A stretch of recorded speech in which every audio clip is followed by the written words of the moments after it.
আমি তো ওখানে নীলাঞ্জনাকে একা রেখে এসছি বলে যাচ্ছি, কিন্তু তুমি যদি আমার সঙ্গে চলে যাও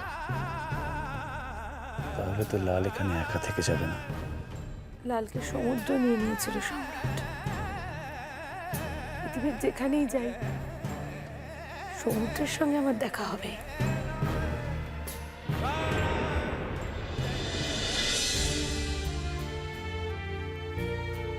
আর সেই সমুদ্রের ঢেউয়ের হাতছানি কি হয়তো আমি লালের হাতছানি বলে এগিয়ে যেতে চাইবো সম্রাট, কিন্তু আটকে নিও আমায়, সম্রাট। ওই হাতছানিতে কেউ সাড়া দিলে ফিরে আসে না, লাল আর ফিরে আসেনি। আমাদের নতুন সংসার, দুজনের এত সুন্দর সংসার। তুমি বলেছিলে না আমি তোমার সংসারে ছায়া হয়ে এসেছি।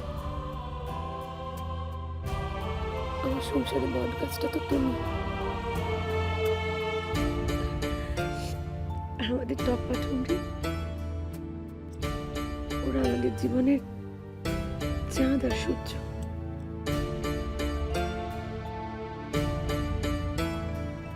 তুমি ওকে বাঁচিয়ে দিলে বমি।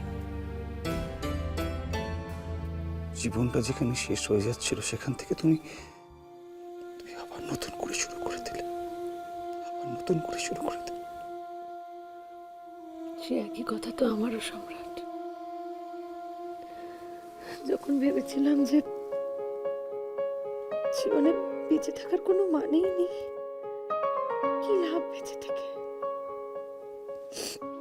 তখন তুমি আমার জীবনে এসে বুঝিয়েছো জীবন মানে শুধু বেঁচে থাকা নয়, জীবন মানে শুধুমাত্র স্বপ্নভঙ্গের সুখ নয়, জীবনটা অনেক অনেক বড় কিছু সম্রাট। তুমি বুঝিয়েছো জীবন একটা নদীর মতো, সে আপন গতিতে বয়ে যাবে,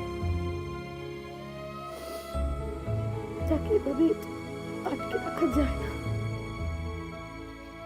আটকে রাখা উচিত নয়। সে তার ছন্দে বয়ে যাবে।